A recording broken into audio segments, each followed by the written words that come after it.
ध्वस्त हुआ और अंततः 22 जनवरी 2024 को प्रधानमंत्री मोदी जी के नेतृत्व में उनके कर कमलों से अयोध्या में रामलला की मूर्ति की प्राण प्रतिष्ठा का कार्यक्रम संपन्न हुआ। बहनों और भाइयों, ये नया भारत है।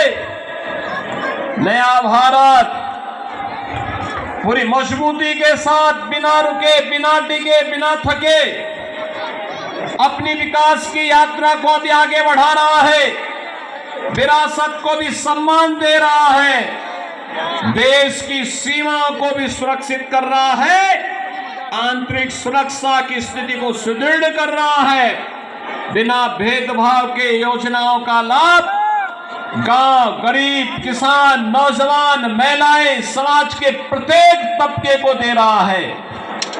ये नए भारत पर हम सब भारतवासियों को गौरव की अनुभूति होती है कि हमारा देश भी दुनिया में विकसित भारत बनने की ओर अग्रसर हो रहा है। लेकिन बहनों और भाइयों, एक तरफ भारत आगे बढ़ रहा है, भारत की विकास की दर दुनिया के अंदर सर्वाधिक है, विरासत का सम्मान करते हुए भारत नित नए प्रतिमान को स्थापित कर रहा है। दूसरी तरफ, दूसरी ओर दिल्ली के अंदर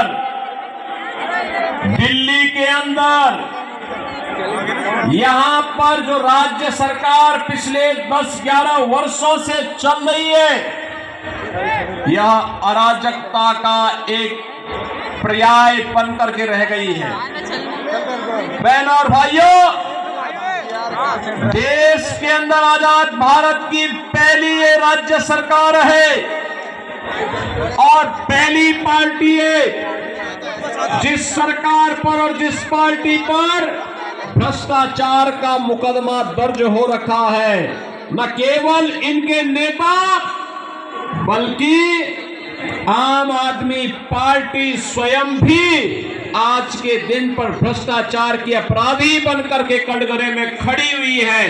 किस नैतिकता से जनता जनार्दन के पास जाकर के वोट मांग रहे हैं। बहनों और भाइयों, याद करिए 2013 में जब श्री अन्ना हजारे जी के नेतृत्व में दिल्ली के अंदर जन लोकपाल के लिए लंबा आंदोलन चल रहा था, जन लोकपाल, लेकिन दिल्ली के अंदर आम आदमी पार्टी की सरकार बनी। जन लोकपाल के मुद्दे को इन्होंने एक तरफ फेंक दिया। सिटीजन चार्टर की बात कही थी जिसमें जनता के प्रति जवाबदेही की ये लोग बात करते थे, लेकिन जनता के प्रति इनकी जवाबदेही क्या है। दिल्ली के अंदर अभी मैं आ रहा था, जब मुझे मंगोलपुरी की सभा में भाग लेने के लिए आना था, गाजियाबाद से मैं बाई रोड आपके पास आया हूं। सड़कें कितनी खराब हैं, अंदाजा लगाना स्वयं कठिन है। आप स्वयं इसका अंदाजा लगा सकते हैं, क्योंकि रोज भुक्तभोगी होते हैं, रोज गिरते हैं, रोज ठोकरें खाते हैं। अंदाजा लगा सकते हैं क्या ये दिल्ली के अंदर की सड़कें होनी चाहिए थी क्या? सीवर सड़कों पे बह रहा है। पेयजल के लिए आपको टैंकर का सहारा लेना पड़ता है और टैंकर भी प्रतिदिन नहीं आता है, कई सप्ताह में एक दिन आता है, कई 2 दिन आता है। जब मैं गाजियाबाद से दिल्ली की ओर आ रहा था तो बहनों और भाइयों, यमुना जी जो कभी भारत की पौराणिक नदी के रूप में हम सबकी आस्था की प्रतीक थी, हम लोग तो 2 ही नारा लगाते थे, हर हर गंगे हर हर यमुने के नारे लगाते थे। वहां से बदबू आ रही थी, सीवर जैसी बदबू आ रही थी इस पावन यमुना नदी से।